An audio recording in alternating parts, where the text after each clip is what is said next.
ہر کال کو وہ final call کہتے ہوتے ہیں، اور وہ اس لیے کہ وہ سمجھتے ہیں کہ لوگ جو ہیں ان کے وہ دن کو رات کہیں گے تو لوگ رات سمجھیں گے، وہ رات کو دن کہیں گے تو لوگ جو ہے وہ دن سمجھیں گے، وہ ٹرمپ کو بائیڈن کہیں گے تو لوگ اس کو بائیڈن سمجھیں گے۔ مطلب عمران خان جو کہیں گے ان کے چاہنے والے آنکھیں بند کر کے اندھی عقیدت میں مبتلا ہو کر ان کے پیچھے چل پڑیں گے، لیکن زیادہ عرصے کے لیے نہیں۔ عمران خان صاحب خود یہ کسی دانا کا ایک قول جو ہے وہ اکثر اپنی تقریروں میں سنوایا کرتے تھے کہ آپ کچھ عرصے کے لیے کچھ لوگوں کو تو بیوقوف بنا سکتے ہیں، لیکن زیادہ دیر تک زیادہ لوگوں کو آپ بیوقوف نہیں بنا سکتے۔ تو خان صاحب کا بھی یہی المیہ ہے، آخری کال تو پھر ہوا یہ ہے کہ جو تحریک عمران خان صاحب چلانا چاہ رہے تھے اس میں لوگ کم سے کم تر ہوتے جاتے ہیں۔ مطلب پہلے اگر کہیں 10,000 لوگ اکٹھے ہوتے تھے تو 5,000 ہو گیا، 5,000 سے 2,500 بھی نہیں ہوں گے۔ جو آخری علی امین گنڈا پور صاحب جو پہنچے تھے اسلام آباد میں، آپ لوگ گن لیں کتنے لوگ ان کے ساتھ اسلام آباد پہنچے تھے، اور پھر گنڈا پور صاحب بھی ادھر ادھر ہو گئے تھے۔ تو 10 دن عمران خان کے پاس، اور اگر ان 10 دنوں میں کوئی پی ٹی آئی کوئی بہت بڑا ماحول بنا کر اسلام آباد میں آ کر دھرنا دینے اور حکومت کو عمران خان کی رہائی، کیونکہ اصل تو معاملہ عمران خان کی رہائی ہے، عمران خان کی رہائی کے لیے مجبور کر دیتی ہے پی ٹی آئی، تو پھر تو عمران خان صاحب کامیاب ہو جائیں گے۔ 26ویں آئینی ترمیم اور یہ باقی سارے ہیں نا لارے لپے ہیں، کیونکہ 26ویں آئینی ترمیم کو پی ٹی آئی نے ایک طرف مسترد کیا اور اس کے تحت بننے والے چیف جسٹس یحییٰ آفریدی صاحب کو تسلیم کیا۔ تو پی ٹی آئی کا تو 26ویں آئینی ترمیم سے کوئی خاص لینا دینا نہیں ہے، اصل بات عمران خان کی ہے، اور عمران خان کا بھی کسی اور چیز سے لینا دینا نہیں ہے۔ ان کی پوری تحریک چیف جسٹس سے آرمی چیف اور آرمی چیف سے چیف جسٹس تک کی رہی ہے۔ پوری سیاسی زندگی اٹھا کر دیکھ لیں،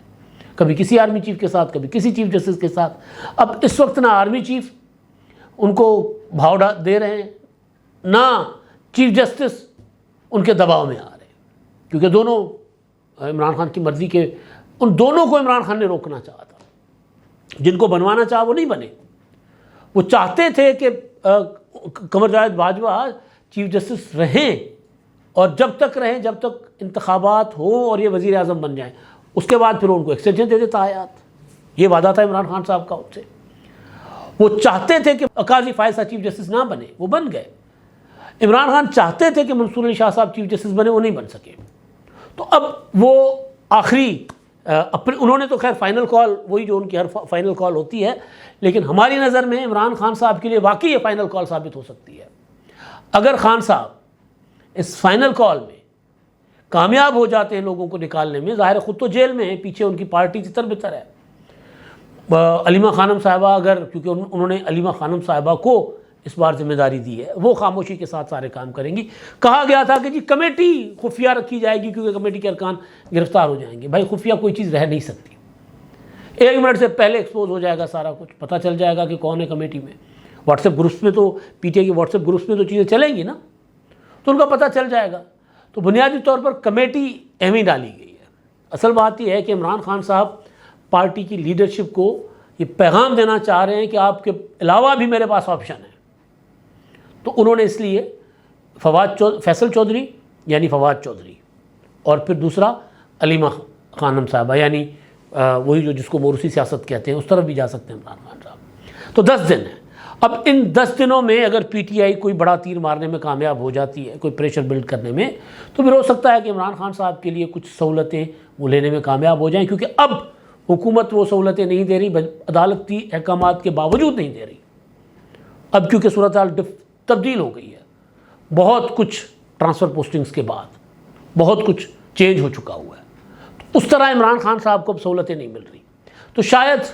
عمران خان کے لیے کوئی سہولتیں لے لے پی ٹی آئی۔ اگر ناکام ہوئی تو پھر جس طرح ایک حملہ آور ناکام ہوتا ہے، جس طرح ایک بغاوت ناکام ہوتی ہے اور باغیوں کے ساتھ جو کچھ کیا جاتا ہے، 9ویں دیکھیں نا، 9ویں کا حملہ تھا، بغاوت تھی، فوج کے اندر سے بغاوت کروانے کی کوشش تھی، ناکام ہو گیا، اور اس کے بعد پی ٹی آئی اس کو کبھی فالس فلیگ آپریشن کہے، کبھی کہے کہ نہیں جی ہم اگر یہ نہ کرتے تو کیا کہتے ہیں ہمیں پاپولرٹی نہ ملتی۔ تو یہ ٹائم عمران خان صاحب کے پاس صرف یہ 10 دن ہیں۔ ان 10 دنوں میں اگر وہ کامیاب ہو گئے تو ممکن ہے بھائی کل کو عمران خان وزیر اعظم بن جائے، جس کا امکان بہت تھوڑا ہے، بہت تھوڑا، یا پھر عمران خان صاحب دوبارہ فائنل کال دینے کے قابل ہی نہ رہے، کیونکہ اتنے مایوس ہو جائیں گے، خود کارکن ہو گئے پھر خود مایوس ہو جائیں گے۔ اچھا جب دوسرا معاملہ تحریک کا، ایک منصوبہ وفاقی حکومت نے بنایا تھا، نگران حکومت نے بنا تھا، ارسا ایکٹ آیا تھا جو کہ ظاہر ارسا ترمیمی ایکٹ جو کہ کوئی جاری نہیں کر سکتا تھا لیکن بہرحال ہو گیا۔ اور پھر یہ کہ چولستان کا ریگستان آباد کرنے کے لیے 2 بڑے کینالز نکالے جائیں گے۔ اب اس پر ایوان صدر میں فیصلہ ہوا، صدر زرداری صاحب بھی تھے اس میں، کہ یہ کینال نکالے جائیں اسٹریٹجک کینالز، اور اس نام سے کہ یہ ہم جو پاکستان کو SIFC کے تحت جو پاکستان میں کارپوریٹ فارمنگ ہونی ہے اور بڑی زمینیں بھی الاٹ کی گئیں، اس حوالے سے اس سلسلے میں یہ کینال نکلنے ہیں۔ سندھ میں اس کے خلاف تیزی کے ساتھ مزاحمت کا آغاز بھی ہو گیا ہوا ہے، تحریک بھی اٹھ رہی ہے اور لیڈ اس کو پیپلز پارٹی کر رہی ہے۔ کل پیپلز پارٹی سندھ کے صدر نثار کھوڑو صاحب نے ایک پریس کانفرنس کی بلاول ہاؤس میں، اس سے پہلے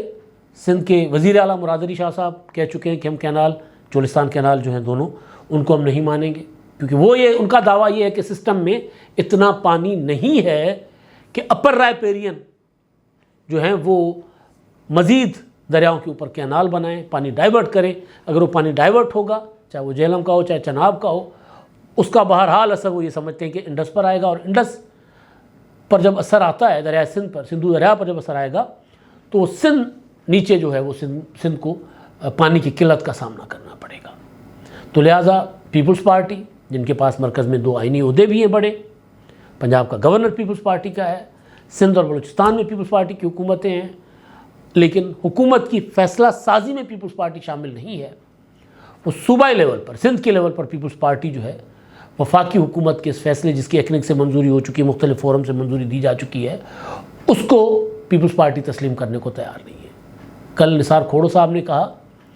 کہ ہم مرنے کو تیار ہیں لیکن یہ کینال نہیں بننے دیں گے۔ مجھے یاد ہے میں نے ہی خبر دی تھی گریٹر تھل کینال کی، اور اس کے بعد گریٹر تھل کینال ایک تحریک چلی تھی سندھ میں اس کے اگینسٹ، مشرف کے دور میں، وہ تو بن گیا کینال، سب وہ وہاں پر پانی شانی بھی جا رہا ہے، چشمہ جہلم لنک کینال کے اوپر سے وہ نکلا ہوا ہے۔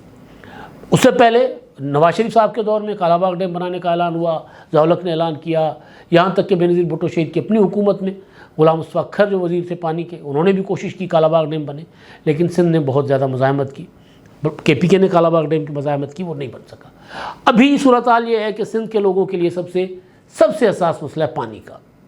اور اس میں کیا قوم پرست، کیا GDA، کیا پیپلز پارٹی، کیا ارباب رحیم، کیا مولانا فضل الرحمان صاحب کی جماعت، سب کٹھے ایک پلیٹ فارم پر ہیں سب، اور وہ سب ایک پلیٹ فارم پر اس طرح کہ وہ یک آواز ہیں۔ ابھی کیونکہ ماضی میں بھی جس طرح میں نے کہا کہ مشرف کے دور میں پیپلز پارٹی کے نثار کھوڑو ہی تھے، گریٹر تھل کینال کمیٹی جو تھی، اینٹی گریٹر تھل کینال کمیٹی، اس کے وہ کنوینئر تھے، تو وہ تحریک چلی تھی اور سب اس میں شامل تھے۔ تو اب بھی معاملہ اس طرف جاتا ہوا نظر آ رہا ہے، اور بلاول بھٹو زرداری سے یہ ڈیمانڈ کی جا رہی ہے سندھ میں سے، کیونکہ ظاہر سندھ سے وہ ووٹ لیتے ہیں بہت زیادہ، لیتے تو پنجاب سے بھی ہیں لیکن پنجاب کے ووٹ پر وہ حکومت میں نہیں بنا پا رہے، سندھ کا ووٹ ان کو حکومت بنوا دیتا ہے۔ کل کو اگر پنجاب میں پاپولر ہو جاتے ہیں، پنجاب سے ووٹ لیں گے تو پھر مرکز میں بھی حکومت بنا پائیں گے، لیکن صوبے کی حکومت بہرحال بلاول بھٹو زرداری کو سندھ کی حکومت دلواتی ہے۔ ادھر میر مرتضیٰ کے صاحبزادے ذوالفقار علی بھٹو وہ میدان میں ہیں، بلکہ میں ان کی سن رہا تھا ایک گفتگو کہ انہوں نے کہا تھا کہ جی میں جب چھوٹا تھا، بچہ تھا چھوٹا سا، دمشق میں جب ہم جلاوطن تھے تو میرے والد صاحب کے پاس ایک بوتل میں دریائے سندھ کا پانی ہوتا تھا اور ایک بوتل میں دریائے سندھ کی مٹی، ریت۔ وہ کہتے ہیں ہمیں تو ہماری گھٹی میں ہے کہ ہم نے اپنے دریا کی ہر صورت حفاظت کرنی ہے۔ تو یہ پریشر بن رہا ہے بلاول بھٹو کے۔ اگر بلاول بھٹو زرداری اس معاملے پر کھل کر سامنے نہیں آتے تو پھر ایک الٹر پولیٹیکل فورس بن سکتی ہے سندھ میں، اور مجھے نہیں پتا کہ ذوالفقار بھٹو جو ہیں وہ سیاست میں اپنا انٹرسٹڈ ہیں یا نہیں، لیکن اگر وہ ہوں گے اور اس نعرے کے ساتھ آگے آئیں گے تو پھر ذرا بلاول بھٹو زرداری کے لیے، میں نے پہلے بھی کہا تھا کہ کچھ ڈیمیجنگ ہوگی صورتحال۔ تو ایسے میں بلاول بھٹو زرداری کے پاس آپشن یہ ہے کہ وہ حکومت کو کہیں، شہباز شریف صاحب کو، صدر زرداری صاحب کو، کہ بھائی یہ منصوبہ ختم کر دیں، یا پھر وہ حکومت سے سپورٹ واپس لے کر اپنی سیاسی ساکھ جو سندھ میں ہے وہ بچا لیں. کیونکہ ابھی تک یہ ہے کہ جی سندھ میں پیپلز پارٹی تو اس پر احتجاج بھی کر رہی ہے، پریس کانفرنسز ہو رہے ہیں، سارا کچھ ہو رہا ہے، لیکن صدر زرداری خاموش ہیں، بلاول بھٹو خاموش ہیں. تو یہ جو بلاول بھٹو کے لیے پریشر ہے، بیسیکلی یہ بلاول بھٹو کے لیے شاید اتنا ڈیمیجنگ نہ ہو جتنا شہباز شریف صاحب کی حکومت کے لیے پرابلمٹک ہو سکتا ہے. بلاول جب بیٹھیں گے کہیں گے کہ جی میں اپنا ووٹ بینک بچاؤں یا میں آپ کی حکومت بچاؤں، تو بہت ہو گیا جی. ہم اب تو وہ اس طرح صورتحال جا سکتی ہے. تو جو عمران خان کی تحریک سے کوئی خطرہ نہیں ہے شہباز شریف کی حکومت کو، اصل خطرہ سندھ سے آ رہا ہے شہباز شریف کی حکومت کے لیے. جتنا بلاول بھٹو کے اوپر پریشر بڑھے گا اتنا سندھ سے جو ہے وہ شہباز شریف پر بلاول بھٹو کا پریشر جائے گا. ماحولیات کا مسئلہ دیکھ لیں، پیپلز پارٹی پاکستان میں کم از کم اس معاملے کو لیڈ کرتی رہی ہے. بلاول بھٹو بان کی مون کو یہاں پر اینتھونیو گوتریس کو یہاں پر لے کر آ گئے تھے، اقوام متحدہ کے سیکرٹری جنرل کو،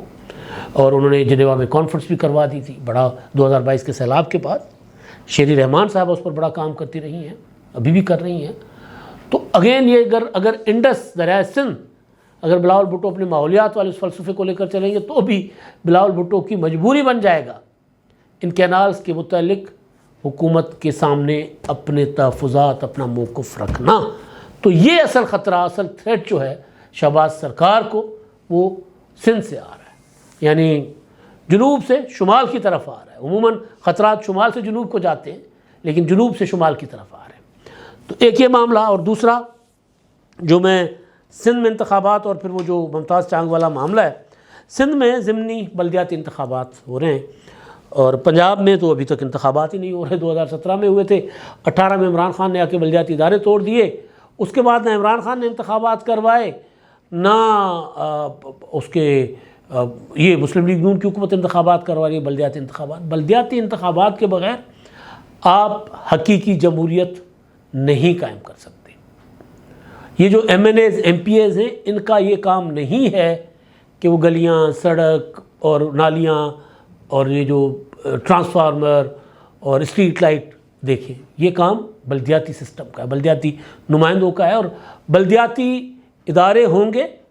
تو مضبوط جمہوریت ہوگی. لوٹاکریسی کا خاتمہ ہوگا، کیونکہ پراپر ایک پولیٹیکل ورکر جو ہے وہ کاؤنسلر لیول سے اٹھے گا اور وہ وزیر اعظم تک جائے گا، ایم این اے بنے گا، ایم پی اے بنے گا، سینیٹر بنے گا. وہ تمام تر جو اتار چڑھاؤ ہوتے ہیں نا سیاسی زندگی کے، وہ دیکھ کر اوپر آئے گا. تو پریشر برداشت کرنا بھی اس کو آئے گا، اور پولیٹیکل ایٹیٹیوڈ بھی اس کے اندر آئے گا. کھلنڈرا نہیں ہوگا، ایویں چھوٹی چھوٹی باتوں پر الجھنے، لڑنے، مارنے جو کہ پی ٹی آئی کر رہی ہے، اس طرح کا نہیں ہوگا. سندھ میں 18 اضلاع میں ضمنی بلدیاتی انتخابات آج ہو رہے ہیں، جس میں سکھر ہے، کراچی کے اضلاع ہیں، سکھر، نواب شاہ، اپنا گھوٹکی، حیدرآباد اور مٹیاری، ٹنڈو لہیار، ٹنڈو محمد خان، لاڑکانہ، جیکب آباد، نوشہر و فیروز، شکارپور، اور یہاں پر انتخابات آج ہو رہے ہیں، پولنگ ہو رہی ہے ضمنی بلدیاتی انتخابات. اچھا عمل ہے، یہ جاری رہنا چاہیے. اور کیونکہ جمہوریت آتے آتی ہے، ایک دم نہیں آتی. تو کم از کم ہم پریکٹس کرتے رہیں گے تو ہمارے پاس جمہوریت جو ہے وہ آتی رہے گی. آخری چیز، میں نے انٹرویو کیا تھا ممتاز چانگ، پیپلز پارٹی کے صادق آباد سے ایم پی اے ہیں، اور میں نے اس لیے ان کا انٹرویو کیا تھا کہ مسلسل پنجاب اسمبلی میں وہ جو صادق آباد کے کچے کے ڈاکو ہیں ان کے خلاف، اور وہ الزام لگاتے ہیں کہ ڈاکوؤں کا اور پولیس کا نیکسس ہے. انہوں نے پرسوں بھی تقریر کی تھی، کل پھر علی حیدر گیلانی جو پیپلز پارٹی کے پارلیمانی لیڈر ہیں، انہوں نے پوائنٹ آف آرڈر پر تقریر کی، اور انہوں نے کہا تھا کہ جی ممتاز چانگ صاحب کو ڈاکو تو دھمکیاں دے ہی رہے ہیں، اب پولیس افسران بھی دھمکیاں دے رہے ہیں، اور مسلسل پنجاب اسمبلی میں وہ اپنا مسئلہ رکھ رہے ہیں، لیکن پنجاب اسمبلی میں کوئی ان کی سنوائی نہیں ہو رہی. اسپیکر تھے آج جو چیئر کر رہے تھے ملک محمد احمد خان صاحب، انہوں نے پھر یہ فیصلہ کیا کہ جی ایک ہائی پاور کمیٹی انہوں نے بنائی اپنی سربراہی میں. اس میں مجتبیٰ شجاع الرحمان حکومت کی سائڈ سے، اب اور پیپلز پارٹی بھی حکومت ہے لیکن پیپلز پارٹی کی سائڈ سے، یعنی ایک وزیر علی حیدر گیلانی پیپلز پارٹی کی سائڈ سے انہوں نے اس میں شامل کیے ہیں. اور پھر انہوں نے آئندہ بدھ کو آر پی او اپنا ریجنل جو ہے وہاں کے، اور پھر ریجنل پولیس آفیسر میرا خیال رضوان گوندل صاحب ہیں، ان کو اور ممتاز چانگ صاحب کو اس کمیٹی کے سامنے اپنا نقطہ نظر رکھنے کا کہا ہے. ممتاز چانگ صاحب ایک فائل لے کر پھر رہے ہیں وہ یہ کہہ رہے ہیں کہ اس فائل میں ثبوت ہیں ان کے پاس کہ کچے میں صرف ڈاکو وارداتیں نہیں کر رہے